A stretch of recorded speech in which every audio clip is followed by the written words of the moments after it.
a look at Samsung Galaxy Note 3. So Galaxy Note 3 is the latest model out of the Galaxy Note line. Seems like Samsung has made up their mind to put everything they have in the Galaxy S series and putting all the things that they/people like into Galaxy Note. So this is the highest spec Android that Samsung has ever launched yet. And all right, let's get into the details. On the top, there's a receiver, there's a front-facing camera with the 5.7-inch of Full HD AMOLED display.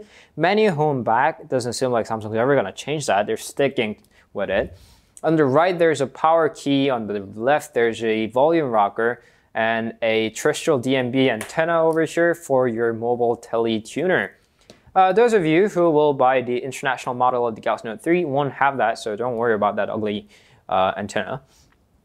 And on the top, there's a 3.5mm headphone jack with the noise-canceling microphone, infrared port for your remote controller, and on the back, there's a 13-megapixel camera with the LED flash and the carrier logo, infamous carrier logo. All of the carriers around the world put this. At least they didn't put a Verizon logo over here. Yay! Anyway, under that is a Samsung logo and an S Pen again. Samsung has been claiming, Samsung and the other medias have been claiming that this feels like leather, the real leather, but not really. It feels like fake leather. What this feels like is that interiors of the cars, the little interior finishes of the car, the fake leather kind of finishes, that's what it feels like. Out of these stitchy, likely finish that Samsung has given to its battery cover, I do see that they have tried, and they've done a pretty good job considering it's a piece of plastic. They did a good job, but I'm not exactly a big fan of making non-leather material looking like leather. So LG actually tried this once in Prada 3.0. They put a Saffiano leather pattern into a plastic. Never liked that. Don't like this either. But I can see that they're trying. They at least tried. Where were we? Yeah. On the bottom, there's a microphone along with USB 3.0 port. This is the first smartphone to have a USB 3.0 capability. It performs up to 30% faster according to our own benchmark tests. But as always, test results might vary, so don't complain. On the right is a previous USB 2.0 port. So it's backward compatible to the previous generation, so you can use all your previous chargers and accessories. So no things to complain over here. It's got a speaker and an S Pen again.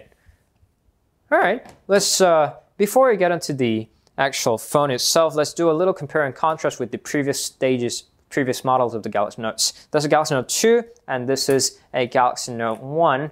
Although they didn't explicitly mention it, let's call that a Galaxy Note 1. So that's just the front, and this is the back. They gone a little bit from this curvy, wavy Galaxy Note 2 kind of design to this first-gen Galaxy Note, but we all can see that these are the Galaxy Notes. They obviously look alike.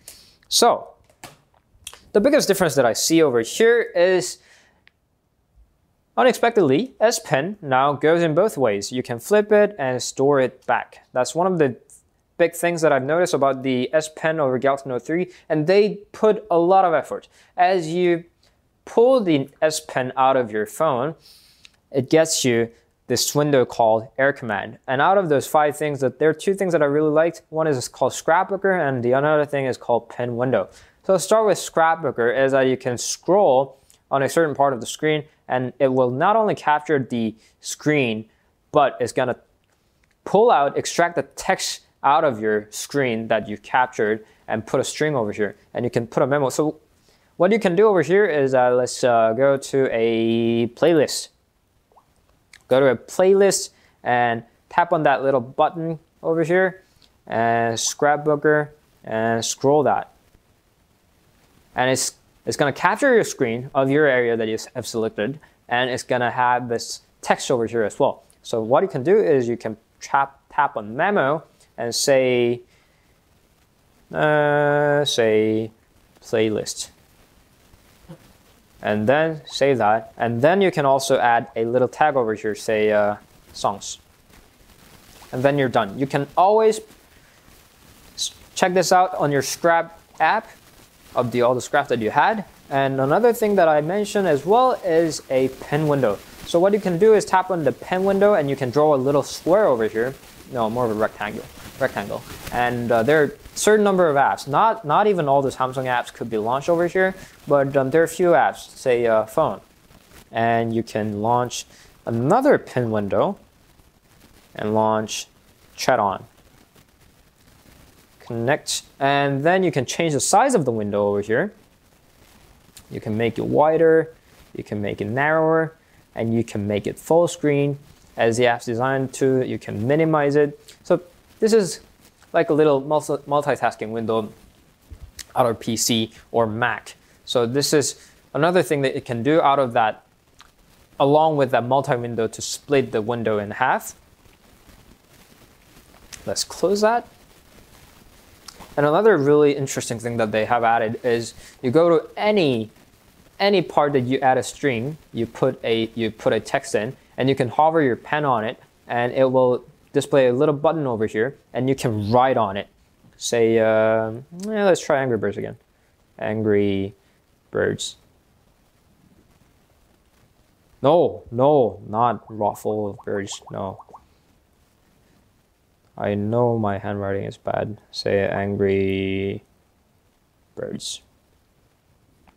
And then it's gonna put that recognized text into that text field. This is another thing that I found that Samsung has tried. And so that was the, what is that, pen window and the text input scrapbooker. A little neat things about the S Pen.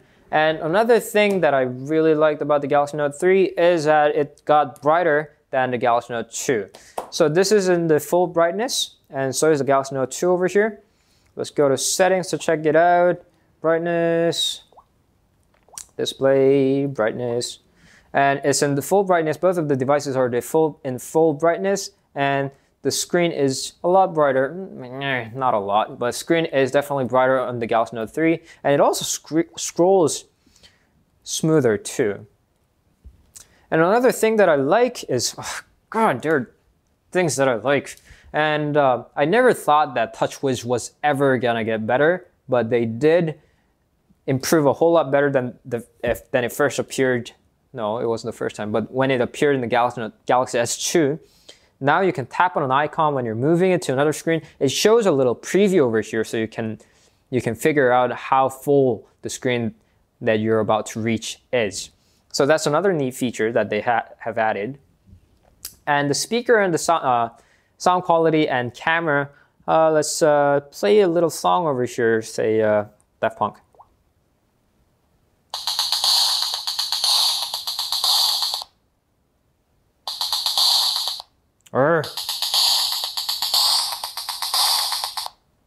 Alright, doesn't seem like it's gonna work. But anyway, sound quality, it's loud enough, but its quality isn't exactly the best. It kind of like squeaks when volume is maximum. So I wouldn't say that little mono speaker over here is the best on the smartphone. I've seen better. HTC and Motorola had a better speaker. And camera is good. It's still good. Samsung camera has been always good. Launches ultra fast, takes a good photo. Samsung has a good camera after the following Apple, iPhone. Sometimes it's even slightly better.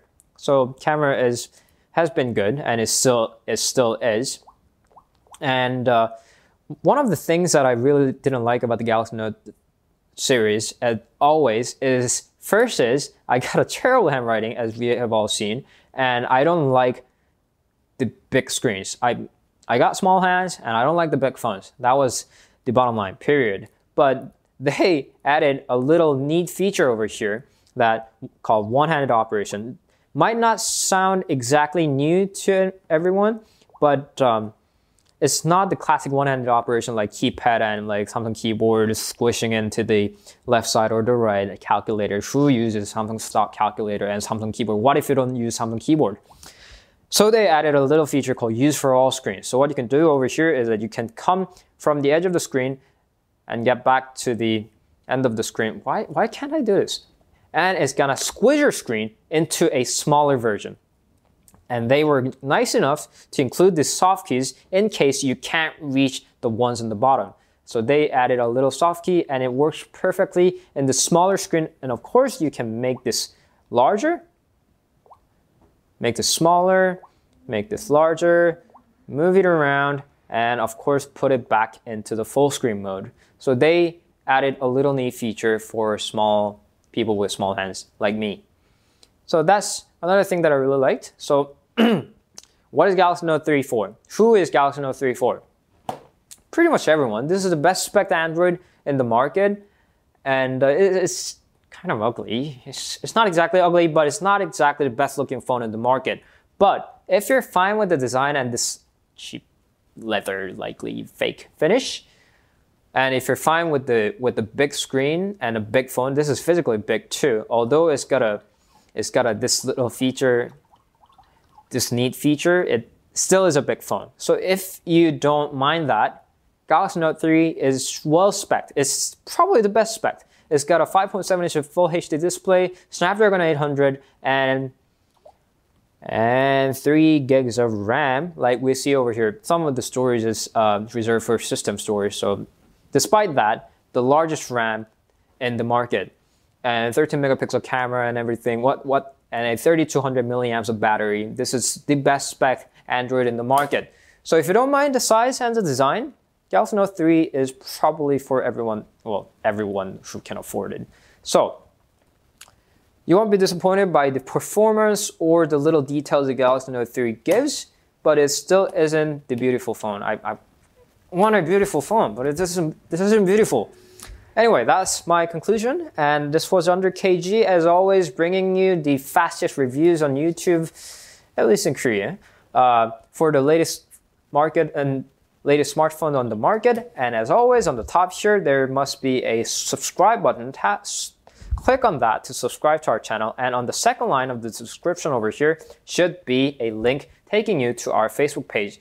Go there, like our page, to get the latest reviews on the latest smartphone on the market faster than anyone else. So this was Under KG. Thanks for watching, and I'll see you guys next time on our channel. Thank you. Always. Bye.